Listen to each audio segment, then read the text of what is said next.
नमस्कार। दैनिक भास्कर ने हेडलाइन दी है, दिल से उतरे आप, और इसके बाद केजरीवाल, सिसोदिया और सत्येंद्र जैन की तस्वीरें लगाई हैं। वहीं प्रभात खबर ने दिल्ली में खिला कमल, आप सत्ता से साफ, आपकी उम्मीदों पर फिर झाड़ू, 27 साल बाद दिल्ली में भाजपा की धमाकेदार वापसी, ये हेडलाइन प्रभात खबर की है। और बीबीसी ने ताजा हेडलाइन लगाई है, दिल्ली में हार के बाद आम आदमी पार्टी के लिए अब आगे का रास्ता क्या होगा। तो बने रहिए हमारे साथ, बताएंगे तमाम जगह की खबरें, दिन दुनिया की ताजा खबर, क्या चल रहा है दिन दुनिया में, सब लेकर आपके सामने हाजिर होंगे। और अगर अभी तक आपने हमारे यूट्यूब चैनल को सब्सक्राइब नहीं किया तो इसे सब्सक्राइब करिए, वीडियो को लाइक करें, शेयर करें और कमेंट जरूर करें। दैनिक भास्कर ने एक्सप्लेनर में लिखा है, नए चेहरे कम उतारने से एंटी इनकम्बेंसी का शिकार बनी आप, भाजपा ने टैक्स छूट फ्रीबी से मिडिल क्लास को साधा। इससे पहले आपको बता दें कि मनीष सिसोदिया, सौरभ भारद्वाज, सोमनाथ और सत्येंद्र जैन भी चुनाव हार चुके हैं। भाजपा का 7% वोट शेयर और 40% सीटें बढ़ाई। सीएम की दौड़ में प्रवेश वर्मा सबसे आगे बताए जा रहे हैं। दिल्ली में लगातार तीसरी बार कांग्रेस पार्टी एक भी सीट नहीं जीत पाई है। वहीं भारतीय जनता पार्टी ने कहा है कि अगले 10 से 15 दिनों में नया सीएम मिलेगा। तो सवाल है कि क्या इस बार भी पार्टी चौंकाएगी? और अब केजरीवाल के सामने कवच जो था वो खत्म हो चुका है। केजरीवाल के सामने पार्टी बचाने की चुनौती है। वहीं जीत के बाद प्रधानमंत्री मोदी ने भाजपा मुख्यालय में अपने 50 मिनट के भाषण में कहा कि शॉर्टकट की राजनीति को जनता ने शॉर्ट सर्किट किया। आम आदमी पार्टी की हार के साथ ही दिल्ली सचिवालय से दस्तावेज या ई रिकॉर्ड ले जाने पर रोक लगा दी गई है। वहीं उत्तर प्रदेश के मिल्कीपुर में हुए चुनाव में भाजपा ने समाजवादी पार्टी से मिल्कीपुर सीट छीन ली है। आम आदमी पार्टी की जीत के बाद दिल्ली में भाजपा की सरकार बनने के बाद अब सीएम पद पर अटकलें तेज हो गई हैं। बीजेपी के उपाध्यक्ष बैजयंत पांडा ने कहा, 10 से 15 दिनों में नया सीएम मिल जाएगा, हमारे पास सामूहिक नेतृत्व है। दूसरी ओर नए सीएम के नाम को लेकर प्रवेश वर्मा का नाम आगे बताया जा रहा है, क्योंकि उन्होंने पूर्व मुख्यमंत्री केजरीवाल को हराया है। वर्मा युवा हैं और पूर्व सीएम साहिब सिंह वर्मा के बेटे हैं। बीजेपी के राष्ट्रीय महासचिव दुष्यंत गौतम चुनाव हार गए, पर इनका नाम भी रेस में है, क्योंकि गौतम एससी वर्ग से आते हैं। वहीं सिख समुदाय से मनजिंदर सिंह सिरसा, भाजपा नेता विजेंद्र गुप्ता, सांसद बासुरी स्वराज के नाम भी चर्चा में हैं। हालांकि जानकारों का कहना है कि पार्टी राजस्थान या और मध्य प्रदेश की तरह चौंकाने वाला नाम भी सामने ला सकती है। दिल्ली में जीत के साथ ही हिंदी बेल्ट के 10 में से 9 राज्यों समेत 21 में अब भाजपा या उसके गठबंधन का राज हो चुका है। उत्तर प्रदेश, उत्तराखंड, राजस्थान, मध्य प्रदेश, छत्तीसगढ़, हरियाणा, दिल्ली, ओडिशा, मणिपुर, मिजोरम, त्रिपुरा, असम, अरुणाचल प्रदेश और गुजरात। हिंदी बेल्ट में सिर्फ हिमाचल भाजपा के पास नहीं है। हिमाचल प्रदेश में कांग्रेस की सरकार है। और इन राज्यों में अब जो मैं आपको नाम बताने जा रहा हूं, भाजपा गठबंधन की सरकारें हैं। इन राज्यों में शामिल हैं महाराष्ट्र, गोवा, आंध्र प्रदेश, बिहार, नागालैंड, पुडुचेरी और मेघालय। जबकि इन राज्यों में जिनका नाम अब मैं लेने जा रहा हूं, यहां पर कांग्रेस का शासन है। ये राज्य हैं तेलंगाना, हिमाचल प्रदेश, कर्नाटक। और कांग्रेस गठबंधन के साथ झारखंड, तमिलनाडु, जम्मू कश्मीर में शामिल है। पंजाब में आम आदमी पार्टी की सरकार है, जबकि बंगाल में टीएमसी की सरकार है।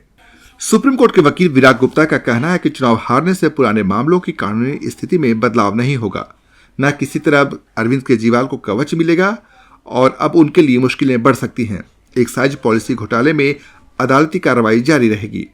ठोस सबूत मिलने पर सीबीआई और ईडी दोबारा पूछताछ कर सकती है। शीर्ष महल जल बोर्ड मामले की जांच जारी है। मंत्री या सीएम रहते हुए कामों की जांच संभव। यमुना में जहर, विधायकों की खरीद फरोख्त जैसे ताजा आरोपों की जांच भी जारी है, जिसमें एसीबी केजरीवाल से पूछताछ करने उनके आवास पर पहुंच गई थी। ठोस सबूत मिलने पर इन मामलों में गिरफ्तारी भी हो सकती है।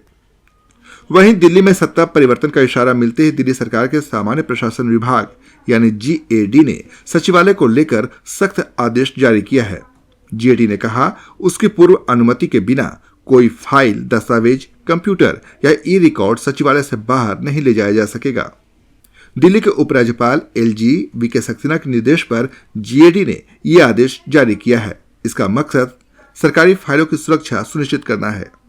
वहीं यूपी में हुए उपचुनाव में भाजपा के चंद्रभानु पासवान ने यूपी की मिल्कीपुर विधानसभा सीट समाजवादी पार्टी से छीन ली। समाजवादी पार्टी ने अजीत प्रसाद को टिकट दिया था, जो अयोध्या से पार्टी सांसद अवधेश प्रसाद के पुत्र हैं। सांसद बनने के बाद अवधेश ने सीट छोड़ी थी। भाजपा ने यहां 61,710 मतों से जीत दर्ज की। तमिलनाडु की इरोड विधानसभा में डीएमके 91,558 वोटों से जीती। वहीं दिल्ली में जीत के बाद भाजपा मुख्यालय में प्रधानमंत्री नरेंद्र मोदी ने कहा कि यमुना को बनाएंगे दिल्ली की पहचान। प्रधानमंत्री मोदी ने 3 बातों पर जोर दिया। मोदी ने कहा, यमुना को दिल्ली की पहचान बनाएंगे, पूरी तरह साफ करेंगे। पीएम ने भाषण की शुरुआत और अंत यमुना मैया की जय से किया। वहीं दूसरा मुद्दा था विकास। दिल्ली को सर्वश्रेष्ठ अर्बन इंफ्रास्ट्रक्चर देने का वादा किया है। विकसित राजधानी बनाने का भी वादा किया है। आसपास के सभी राज्यों में बीजेपी सरकार है, इनका सम्मिलित विकास करेंगे। आग्रह भी किया उन्होंने, 1 लाख नौजवान राजनीति में आए। नौजवान बेटे बेटियां राजनीति में नहीं आएंगे तो ऐसे लोग यहां कब्जा कर लेंगे जिन्हें यहां नहीं होना चाहिए। वहीं दिल्ली चुनाव के नतीजों और आगामी बिहार विधानसभा चुनाव पर तेजस्वी यादव ने कहा कि बिहार है, यह समझना पड़ेगा उनको, यानी भाजपा को। तेजस्वी यादव ने कहा कि जनता मालिक है लोकतंत्र में, जिसे जनता चुनती है उसकी सरकार बनती है लोकतंत्र में। यही लोकतंत्र की खूबसूरती है। आशा है कि भाजपा के लोगों ने जो वादे किए हैं उन वादों को पूरा करेगी। उम्मीद है कि जुमलेबाजी तक ही सीमित न रहे। आपको बता दें कि दिल्ली विधानसभा चुनाव 2025 में बीजेपी ने 48 सीटों पर जीत हासिल की, जबकि आम आदमी पार्टी 22 सीटें जीत पाई। 27 साल बाद दिल्ली विधानसभा चुनाव में भारतीय जनता पार्टी को पूर्ण बहुमत मिला है। वहीं बहुजन समाज पार्टी की ओर से जारी एक प्रेस विज्ञप्ति में कहा गया है कि दिल्ली की जनता ने हवा चले जिधर की चलो तुम उधर की के तर्ज पर विधानसभा चुनाव में वोट देकर भाजपा की सरकार 27 वर्षों बाद दिल्ली में बना दी है। केंद्र की भाजपा सरकार का दायित्व तो बनता है कि वो दिल्ली की जनता से किए गए वादों को जल्दी पूरा करें। वहीं आम आदमी पार्टी गोवा के अध्यक्ष अमित पालेकर ने कहा कि आप और कांग्रेस को मिलकर चुनाव लड़ना चाहिए था। पालेकर ने कहा कि नतीजे अप्रत्याशित थे, मगर आम आदमी पार्टी ने जनता का फैसला स्वीकार किया है। उन्होंने कहा, कुछ विधानसभाओं में हार के अंतर को देखें तो लगता है कि यदि कांग्रेस और आम आदमी पार्टी साथ मिलकर चुनाव लड़ते तो इससे मदद मिल सकती थी। कुर्मी को एसटी का दर्जा दिए जाने की मांग को लेकर 20 सितंबर से एक बार फिर रेल रोको आंदोलन शुरू होगा। इसके तहत झारखंड, पश्चिम बंगाल और ओडिशा में 100 स्टेशनों पर रेलवे का परिचालन ठप कराया जाएगा। ये निर्णय शुक्रवार को पश्चिम बंगाल के मुरगुमा में आयोजित आदिवासी कुर्मी समाज की बैठक में लिया गया। झारखंड के मुख्यमंत्री हेमंत सोरेन ने कहा है कि बरसात के बाद बीज मिले और फसल काटने के समय खाद, ये नहीं चलेगा। मुख्यमंत्री ने कहा कि सरकार भी पहल कर रही है कि सिंचाई के लिए किनाल सिस्टम खत्म कर पाइपलाइन सिस्टम बनाने पर काम हो रहा है। लिफ्ट इरिगेशन की दिशा में हम आगे बढ़ रहे हैं। किसान को सही बाजार मूल्य मिल सके, इस पर ध्यान देना है। ऐसा नहीं हो कि बारिश के बाद किसान को बीज मिले, फसल काटने के समय खाद मिले। इसके लिए एक नीति बनाकर इसे दुरुस्त करें। मुख्यमंत्री हेमंत सोरेन ने कहा कि सरकार 1 लाख कुआं खोदने जा रही है, सभी किसान इसका लाभ उठाएं। मुख्यमंत्री शनिवार को बिरसा कृषि विश्वविद्यालय में 3 दिवसीय एग्रोटेक किसान मेला 2025 के उद्घाटन समारोह को संबोधित कर रहे थे। झारखंड सरकार शराब के खुदरा व्यापार से हाथ खींचने जा रही है। शराब का खुदरा कारोबार निजी हाथों में सौंपा जाएगा। राज्य सरकार ने उत्पाद नीति 2025 को अधिसूचित करने के लिए आपत्ति आमंत्रित किया है। अब राज्य सरकार के स्वामित्व वाली कंपनी झारखंड के बीवरेज कॉर्पोरेशन केवल शराब का थोक कारोबार करेगी। प्लेसमेंट एजेंसियों के माध्यम से हो रही शराब की खुदरा बिक्री JSBCL नहीं करेगी। 1 मार्च से राज्य में शराब का खुदरा कारोबार शराब व्यापारियों के माध्यम से होगा। उत्पाद विभाग शराब दुकानों की बंदोबस्ती आवेदन आमंत्रित कर लॉटरी कर दे। शराब का कारोबार निजी हाथों में सौंपने के साथ नई उत्पाद नीति में अतिरिक्त उत्पाद कर भी लगाया गया है। इससे 1 मार्च से शराब की कीमत में 5 रुपए से 100 रुपए तक की वृद्धि हो जाएगी। 1 से 90 रुपए तक खुदरा बिक्री की शराब में 5 रुपए की वृद्धि की जाएगी। उसी तरह 91 से 950 रुपए की शराब की कीमत में 10 रुपए की वृद्धि की जाएगी। 951 से 1950 रुपए की शराब की कीमत में 50 रुपए और 1951 से अधिक मूल्य की खुदरा बिक्री वाली शराब में 100 रुपए की वृद्धि की जाएगी। पलामू में 584 फर्जी लाभुक मैया योजना के मिले, अब इनसे सूद समेत होगी वसूली। पलामू डीसी शशि रंजन के आदेश पर मैया समान योजना के लाभुकों की जांच की जा रही है। इस दौरान मात्र 4 प्रखंडों में 584 अयोग्य लाभुक पाए गए। जिला प्रशासन ने सभी प्रखंडों के बीडीओ को निर्देश दिया है कि जो भी अयोग्य लाभुक हैं उन्हें चिन्हित कर तत्काल कार्रवाई करें। फर्जी तरीके से लाभ लेने वालों से सूद के साथ राशि की वसूली की जाएगी।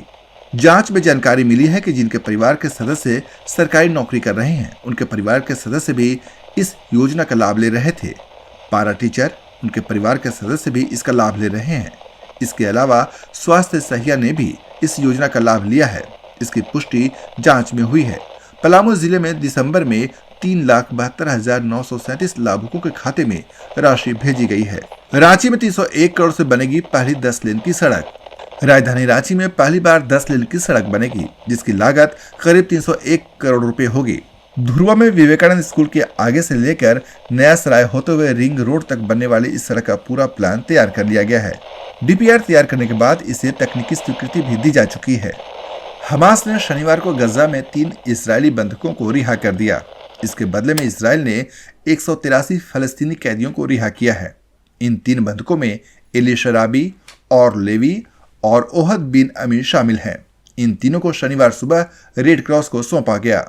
समाचार समाप्त हुए। नमस्कार। अगर आपको हमारा वीडियो पसंद आया हो तो हमारे यूट्यूब चैनल को सब्सक्राइब करें, वीडियो को लाइक करें, शेयर करें और कमेंट जरूर करें। मिलते हैं अगले वीडियो में, तब तक के लिए नमस्कार।